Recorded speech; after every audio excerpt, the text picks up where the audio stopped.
Hello, എല്ലാവർക്കും എൻ്റെ പുതിയൊരു വീഡിയോയിലേക്ക് സ്വാഗതം. അപ്പോൾ ഇന്ന് നോമ്പ് 23 കേട്ടോ. അപ്പോൾ ഞാൻ ഇത്രയും ദിവസം എൻ്റെ വീട്ടിലായിരുന്നു. ഞാൻ ഒരാഴ്ചയോളമായി വീട്ടിലേക്ക് വന്നിട്ട് കേട്ടോ. അപ്പോൾ വീട്ടിൽ ഞാൻ നോമ്പറക്കാനായിട്ട് വന്നതാണ്. അപ്പോൾ ഇന്ന് ഞാൻ തിരിച്ചു പോവുകയാണ് കേട്ടോ ചെറുമനേങ്ങാടിക്ക്. അപ്പോൾ ഞാൻ ചാവക്കാട് നിന്ന് ബസ് കയറിയാൽ എനിക്ക് ഷെയ്ൻകാട് വീടിൻ്റെ ഫ്രണ്ടിൽ തന്നെ ചെന്നിറങ്ങാം കേട്ടോ. അപ്പോൾ സുഖമായിട്ട് നമുക്ക് പോകാനായിട്ട് പറ്റും. ഇടയ്ക്ക് ഞാൻ അതുപോലെ ഓട്ടോറിക്ഷ വിളിച്ചിട്ട് അങ്ങനെ പോകാറുണ്ട്. അല്ലെങ്കിൽ ഉപ്പ കൊണ്ടുവന്നാക്കി തരും, അല്ലെങ്കിൽ ഉപ്പ വിളിക്കാൻ വരും, അങ്ങനെയൊക്കെ. അപ്പോൾ ഇന്നിപ്രാവശ്യം ഞാൻ ബസ്സിനായിട്ടോ പോയത്. അങ്ങനെ വീട്ടിലൊക്കെ എത്തിയിട്ടാണ്. അങ്ങനെ ഞാൻ വീട്ടിലെത്തി, ചെറുമനാട് എത്തി നോക്കുമ്പോൾ മുല്ലപ്പൂവൊക്കെ ഒരുപാട് ഉണ്ടായിട്ടുണ്ട് കേട്ടോ. ആദ്യം ഇതുമ്മേ അത്ര അധികമൊന്നും ഉണ്ടായിരുന്നില്ല. ഇപ്പോൾ അമ്മ ഡെയിലി വെള്ളം അടിക്കാറുണ്ട് കേട്ടോ മുറ്റത്തൊക്കെ. അപ്പോൾ അതുകൊണ്ട് തന്നെ നന്നായിട്ട് പൂവുണ്ടായിട്ടുണ്ട്, കുറേ മുട്ടുമൊക്കെ ഉണ്ടായിട്ടുണ്ട് കേട്ടോ. അപ്പോൾ മുല്ലപ്പൂ വെക്കണ പെണ്ണുങ്ങളൊന്നും ഇവിടെ ഇല്ല, എല്ലാവരും പോയി, നാത്തൂൻ്റെ മക്കളൊക്കെ പോയി കേട്ടോ. അപ്പോൾ ഞാനെന്ത് ചെയ്ത് കുറച്ചൊക്കെ മുല്ലപ്പൂവൊക്കെ പൊട്ടിച്ച് കോർത്തിട്ട് ഇസ്മക്കുട്ടിക്ക് വെച്ച് കൊടുക്കാമെന്ന് വേണ്ടി വിചാരിച്ചു. ആൾ തലയിലൊന്നും വെക്കില്ല, കുറച്ച് നേരം വെച്ചാൽ പിന്നെ അത് വലിച്ച് പൊട്ടിക്കും. എങ്കിലും കണ്ടപ്പോൾ ഒരാഗ്രഹം, അപ്പോൾ ഞാനൊക്കെ പൊട്ടിച്ചിട്ട് നൂലിലൊക്കെ കോർത്തിട്ട് അവൾക്ക് തലയിൽ വെച്ച് കൊടുത്തു കേട്ടോ. അങ്ങനെ അതൊക്കെ കഴിഞ്ഞ് നമ്മൾ വൈകുന്നേരത്തിന് നമ്മൾ നോമ്പ് തുറക്കാനുള്ള പണികളൊക്കെ തുടങ്ങാൻ വേണ്ടി നിൽക്കുകയാണ്. അപ്പോൾ ഞാനിങ്ങനെ അവളുടെ ഫുഡ് ചെയറിൽ അവൾക്ക് കുറച്ച് പൊരി ഇട്ട് കൊടുത്തിട്ട് അവിടെ ഇരുത്തിയിട്ടാണ്. അപ്പോൾ പിന്നെ അവൾ അതിലിങ്ങനെ കളിച്ചിട്ടും ആ പൊരി ഇങ്ങനെ പറക്കി തിന്നിട്ടും ആളങ്ങനെ ഇരുന്നോളും. അപ്പോൾ നമുക്ക് നമ്മുടെ പണികളും ചെയ്യാം, ആൾ എവിടേക്കും ഓടിപ്പോവുകയും കാര്യങ്ങളൊന്നും ചെയ്യില്ല. അപ്പോൾ പൊരി എടുത്തിട്ട് ഇക്ക് തരികയാണ്, എൻ്റെ വായിൽ വെച്ച് തരികയാണ്. അപ്പോൾ നമുക്ക് നോമ്പ് തുറക്കാനുള്ള പണികളും കാര്യങ്ങളൊക്കെ നോക്കിക്കൊണ്ടിരിക്കുകയാണ് കേട്ടോ. അപ്പോൾ ഇന്ന് നമുക്ക് പൊരിപ്പലഹാരമായിട്ട് മസാല ബോണ്ട ഉണ്ടാക്കാമെന്ന് വിചാരിച്ചു. അപ്പോൾ അതിനുള്ള ഉരുളൻകിഴങ്ങും ക്യാരറ്റൊക്കെ ഞാൻ വേവിച്ച് ഉടച്ച് വെച്ചിട്ടുണ്ട് കേട്ടോ. പിന്നെ അതുപോലെ നമുക്ക് അതുണ്ടാക്കാൻ മുക്കി പൊരിക്കാനുള്ള മാവ് റെഡിയാക്കി വെച്ചിട്ടുണ്ട്. പിന്നെ ഇനി മസാല ഉണ്ടാക്കാനുള്ള സവാള, ഇഞ്ചി, വെളുത്തുള്ളി, പിന്നെ വേപ്പില, അങ്ങനത്തെ സംഭവങ്ങളൊക്കെ അരിഞ്ഞ് സെറ്റാക്കി വെച്ചിട്ടുണ്ട് കേട്ടോ. അപ്പം നമുക്ക് സവാളയും ഇഞ്ചി, വെളുത്തുള്ളിയും വേപ്പിലയും എല്ലാം നന്നായിട്ട് വഴറ്റിയതിന് ശേഷം നമുക്ക് എന്ത് ചെയ്യാം, മുളക് പൊടി, മഞ്ഞൾപ്പൊടി, നുള്ള ഉപ്പൊക്കെ ആവശ്യത്തിന് ഇട്ടാൽ, മഞ്ഞൾപ്പൊടി നുള്ളു മതി. പിന്നെ മുളക് പൊടിയൊക്കെ ഒരു 1/4 സ്പൂണൊക്കെ ഇട്ട് കൊടുക്കുക. ഇട്ടിട്ട് മസാല വഴറ്റി ഉരുളൻകിഴങ്ങും ക്യാരറ്റും മിക്സ് ചെയ്ത് കൊടുത്തിട്ട് ചൂടാറാൻ വെക്കുക. ചൂടാറിയിട്ട് നമുക്ക് എന്ത് ചെയ്യും, ഇങ്ങനെ കുഞ്ഞു കുഞ്ഞു ബോൾസായിട്ട് എടുക്കുക കേട്ടോ. വലിയ ബോൾസ് ആക്കിയില്ല, കുഞ്ഞു ഇതാക്കിയുള്ളൂ കേട്ടോ. എന്നിട്ട് പിന്നെ നമ്മൾ മാവിൽ മുക്കി പൊരിച്ചപ്പോൾ നമ്മുടെ മസാല ബോണ്ട റെഡി ആയിട്ടുണ്ട് കേട്ടോ. പിന്നെ നമുക്കിന്ന് നോമ്പ് തുറക്കാൻ ചക്കരമത്ത ജ്യൂസ് അടിക്കാം. പിന്നെ മറ്റേ സപ്പോട്ട ഉണ്ട്, അപ്പോൾ അത് മുറിച്ച് വെക്കാം. സപ്പോട്ട ജ്യൂസ് അടിക്കാമെന്ന് വിചാരിച്ചേട്ടോ. അപ്പോൾ കട്ടപ്പാൽ ഉണ്ടായിരുന്നില്ല, പിന്നെ മുറിച്ച് വെക്കാമെന്ന് വിചാരിച്ചു. പിന്നെ മുസമ്പി ഉണ്ട്, അപ്പോൾ അത് മുറിച്ച് വെക്കാം. അപ്പോൾ ഈത്തപ്പഴം, അങ്ങനെയൊക്കെയാണ് നമുക്കിന്ന് നോമ്പ് തുറക്കാനായിട്ട് കേട്ടോ. പിന്നെ അതുപോലെ നമുക്ക് ചായക്ക് ഇന്ന് കടിക്കാനായിട്ട് ഉണ്ടാക്കുന്നത് മറ്റേ നമ്മുടെ ദോശയാണ്. ദോശ നമ്മൾ നെല്ലുത്തരിയുടെ അരി കൊണ്ടാട്ട ദോശ ഉണ്ടാക്കണം. അപ്പോൾ അതിനൊരു കളർ ചേഞ്ച് ഉണ്ടായിരിക്കും കേട്ടോ. പിന്നെ കോഴിമുട്ട കറി ഉണ്ട്, പിന്നെ കുറച്ച് ചോറ് വെച്ചിട്ടുണ്ട്, പിന്നെ കൂടുതൽ കിട്ടിയിട്ടുണ്ടായിരുന്നു. അപ്പോൾ അത് കറി വെച്ചു, അത് പൊരിച്ചു കേട്ടോ. അപ്പോൾ നമ്മൾ ഇപ്പോൾ ഇടയ്ക്ക് അത്താഴത്തിനൊക്കെ ചോറ് കഴിക്കും കേട്ടോ. അപ്പോൾ നല്ല ക്ഷീണമാണ് നോമ്പൊക്കെ. നമുക്കിങ്ങനെ ഉച്ച തിരിഞ്ഞ് വരുമ്പോഴത്തേനും ഭയങ്കര ക്ഷീണമായിട്ട് മാറുകയാണ് കേട്ടോ. ഭയങ്കര ദാഹം, ഇന്നലെയൊക്കെ ഭയങ്കര ക്ഷീണമായിരുന്നു, നല്ല ക്ഷീണം ഉണ്ടായിരുന്നു. കുറച്ച് ആൾക്കാരോടൊക്കെ ചോദിച്ചപ്പോൾ അവരും തന്നെ പറയണു നല്ല ക്ഷീണം ഉണ്ടായിരുന്നു ഇന്നലത്തെ നോമ്പ് എന്നിട്ട് എല്ലാവരും പറയണത്.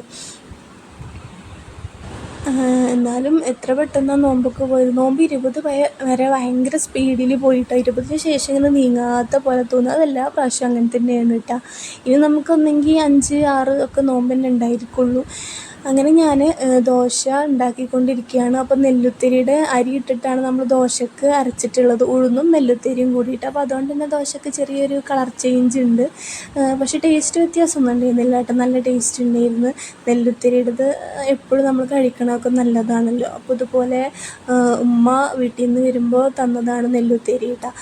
അപ്പോൾ നമ്മൾ അത് വെച്ചിട്ട് ദോശ ഉണ്ടാക്കി. പിന്നെ ഉമ്മ അപ്പത്തിനും കോഴിമുട്ടൊക്കെ കറി വെച്ചിട്ടുണ്ടായിരുന്നു. നമുക്ക് വറുത്തരച്ചതുള്ള കാരണം കോഴിമുട്ട കറിയൊക്കെ ഇപ്പോൾ ഭയങ്കര സിമ്പിളായിട്ട് ഉണ്ടാക്കാൻ പറ്റും കേട്ടോ, വേഗം ഉണ്ടാക്കാൻ പറ്റും നമുക്ക്. അപ്പോൾ ഇപ്രാവശ്യം ഞങ്ങൾ അങ്ങനെ വറുത്ത് വെച്ച കാരണം കുറേ ഞങ്ങൾക്കത് ഉപകാരമായിട്ടാണ്. മീൻ കറി വെക്കാനാണെങ്കിലും മുട്ടക്കറിക്കാണെങ്കിലും ഒക്കെ ഭയങ്കരമായിട്ട് ഉപകാരമായി.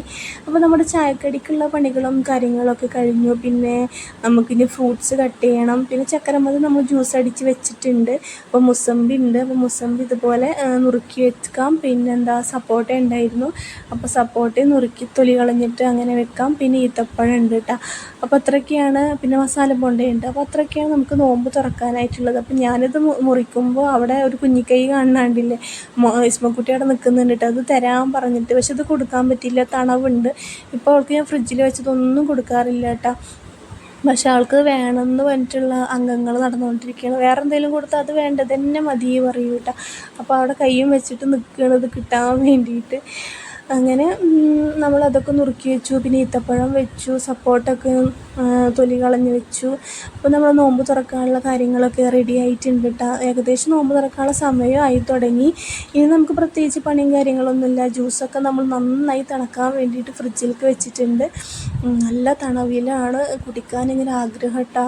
നോമ്പ് തുറന്നാൽ കുറേ വെള്ളം കുടിക്കാമെന്നാണ് ഇപ്പോൾ മനസ്സിൽ ഉള്ളത്. അങ്ങനെ മസാല ബോണ്ടൊക്കെ നമ്മൾ റെഡിയാക്കി വെച്ചു. അതൊക്കെ കഴിഞ്ഞിരിക്കുന്ന സമയത്താണ് നമ്മുടെ അടുത്ത വീട്ടിലത്തെ ഒരു താത്ത, തൊട്ടടുത്തല്ല കുറച്ചപ്പുറത്തുള്ളൊരു താത്ത, ഇതുപോലെ അതിൻ്റെ ഭർത്താവിന് ഇങ്ങനെ ഹോട്ടലിലാണ് കേട്ടോ പണി. അപ്പോൾ ഇതുപോലെ അത് ഹോട്ടലിൽ നിന്ന് വരുമ്പോൾ കുറേ പൊരിപ്പലഹാരങ്ങൾ, പൊറോട്ട, കറി ഒക്കെ കൊണ്ടുവരും കേട്ടോ. അപ്പോൾ ഇതുപോലെ കുറേ കൊണ്ടുവരുമ്പോൾ ഞങ്ങൾക്കും തരാറുണ്ട്. അപ്പോൾ ഞാനിതൊക്കെ റെഡിയാക്കി മേശമ്മലൊക്കെ കൊണ്ടുവച്ചിട്ട് നിൽക്കുന്ന സമയത്താണ് ആ താത്ത വന്നത് കേട്ടോ. അപ്പോൾ നോക്കുമ്പോൾ കുറേ പൊരിപ്പലഹാരങ്ങൾ, നമ്മുടെ പത്തിരിയില്ലേ, ഇങ്ങനത്തെ പൊരിച്ച പത്തിരിയല്ല, മറ്റേ ഇങ്ങനെ ചുട്ടെടുക്കണ പത്തിരി, ഈ വയനാട്ടുകാരൊക്കെ ഉണ്ടാക്കണ പോലത്തെ പത്തിരി. അതിലേക്ക് അവർ പോത്തുംകാലൊക്കെ കറി വെച്ച് കൂട്ടുന്നത് ഞാനിങ്ങനെ ഷോർട്സിലൊക്കെ കണ്ടിട്ടുണ്ട് കേട്ടോ. അങ്ങനത്തെ പത്തിരിയില്ലേ അത് കേട്ടോ. അതും പിന്നെന്താ പരിപ്പ് വട ഉണ്ടായിരുന്നു. പിന്നെ ഉണ്ടല്ല, നമ്മളെ ഈ നേന്ത്രപ്പഴം കൊണ്ട് ഉണ്ടാക്കണ ഉണ്ട, അങ്ങനത്തെ സംഭവം അത് ഉണ്ടായിരുന്നു കേട്ടോ. അങ്ങനെ ഒരു കവർ നിറച്ചെന്ന് പറഞ്ഞ പോലെ നമുക്ക് പൊരിപ്പലഹാരം കൊണ്ടുവന്ന് തന്നിട്ടുണ്ടായിരുന്നു കേട്ടോ. അപ്പോൾ ബാങ്ക് കൊടുക്കാൻ ഏകദേശം അയക്കണം, 6:30 ഒക്കെ ആവുന്ന സമയത്താണ് താത്ത ഓടി വന്നിട്ട് കൊണ്ടുവന്ന് തന്നാണ്. അതിൻ്റെ ഭർത്താവ് ഇപ്പോൾ കടയിൽ നിന്ന് വന്നിട്ടുള്ളൂ. അപ്പോൾ അതുകൊണ്ട് തന്നെ കൊണ്ടുവന്ന് തന്നപ്പോൾ വേഗം ഞങ്ങൾ കൊണ്ടുവന്നു കേട്ടോ. നല്ല അടിപൊളി പരിപ്പോടൊക്കെ ആയിരുന്നു കേട്ടോ. ഈ പത്തിരിക്ക് ശരിക്കും ബീഫ് വരട്ടിയതൊക്കെ അടിപൊളി ടേസ്റ്റ് ആയിരിക്കും കേട്ടോ. ചിക്കൻ കറി ഒക്കെ നല്ല ടേസ്റ്റ് ഉണ്ടായിരിക്കും. അപ്പോൾ അങ്ങനത്തെ സംഭവങ്ങളൊക്കെ കൊണ്ടുവന്ന് തന്നിട്ടുണ്ടായിരുന്നു. പത്തിരി, പരിപ്പ് വട, ഉണ്ട, അതൊക്കെ ഉണ്ടായിരുന്നു കേട്ടോ. അപ്പോൾ നോമ്പ് തുറക്കാനായിട്ട് നമ്മൾ അതും കൂടി കൊണ്ടുവച്ചു. അപ്പോൾ നമുക്കൊന്ന് ഒരുപാട് വിഭവങ്ങളുണ്ട് നോമ്പ് തുറക്കാനായിട്ട് കേട്ടോ. പരിപ്പ് വടയും പത്തിരിയും ഉണ്ടയും മസാല ബോണ്ടയും ഫ്രൂട്ട്സും ജ്യൂസും ഒക്കെ ഉണ്ട് കേട്ടോ. അങ്ങനെ നല്ല ക്ഷീണം ഉണ്ടായിരുന്നു ഇന്നത്തെ നോമ്പ്. ഭയങ്കരമായിട്ട് ദാഹവും, എല്ലാവർക്കും ഭയങ്കര ക്ഷീണം തന്നെയായിരുന്നു കേട്ടോ. അമ്മയും പറഞ്ഞു കേട്ടോ നല്ല ക്ഷീണമുണ്ട് ഇന്നത്തെ നോമ്പ് എന്ന്. അങ്ങനെ നമ്മൾ ചക്കരമത്തൊക്കെ നല്ല വെള്ളം പോലെ നല്ല തണവിലായിട്ട് അടിച്ചത്. അതിങ്ങനെ കുടിക്കാനുള്ളൊരു കൊതി ഇങ്ങനെ മനസ്സിലിങ്ങനെ നിൽക്കുകയാണ് കേട്ടോ. അങ്ങനെ പാങ്ക് കൊടുക്കാൻ 6:35 ആയപ്പോഴാണ് നമ്മൾ ഫ്രിഡ്ജിൽ നിന്ന് എടുത്തത്. അതുവരെ നമ്മൾ തണുപ്പിച്ചു കേട്ടോ. ആ തണവിൽ കുടിക്കാനുള്ളൊരു സുഖം അതൊന്ന് വേറെ തന്നെയാണ് കേട്ടോ. ഭയങ്കര ചൂടാണല്ലോ, എന്തൊരു ചൂടപ്പോൾ. ഇനിയും നല്ല ചൂട് കൂടും തന്നെയായിട്ട് പറയണം. ഇനി എങ്ങനത്തെ ചൂട് കൂടാൻ, അത്രക്കും ചൂട് തന്നെയാണ്. അങ്ങനെ നോമ്പുതുറയും കാര്യങ്ങളൊക്കെ കഴിഞ്ഞു. നിസ്കാരം ഒക്കെ കഴിഞ്ഞതിന് ശേഷം നമ്മൾ ദോശയും മുട്ടക്കറിയും ഒക്കെ കഴിക്കാനായിട്ടിരുന്നു കേട്ടോ. അപ്പോൾ നെല്ലുത്തിരിയുടെ ദോശ ആയതുകൊണ്ട് തന്നെ ചെറിയൊരു കളർ വ്യത്യാസമുണ്ട്. ടേസ്റ്റ് വൈസൊക്കെ അടിപൊളി തന്നെയായിരുന്നു കേട്ടോ. അങ്ങനെ നമ്മൾ മുട്ടക്കറിയൊക്കെ കൂട്ടി ചായയൊക്കെ കുടിച്ചു. അപ്പോൾ ഇത്രയൊക്കെയാണ് നമ്മുടെ ഇന്നത്തെ നോമ്പിൻ്റെ വിശേഷങ്ങളും കാര്യങ്ങളൊക്കെ. അപ്പോൾ എല്ലാവർക്കും വീഡിയോ ഇഷ്ടപ്പെട്ടു എന്ന് വിചാരിക്കണോ. ഇഷ്ടപ്പെട്ടു കഴിഞ്ഞാൽ ലൈക്കും കമൻറ്റൊക്കെ ഒന്ന് ചെയ്യാം കേട്ടോ. അപ്പോൾ അടുത്ത അടിപൊളി വീഡിയോ ആയിട്ട് വരുന്നവരെ എല്ലാവർക്കും ബായ്.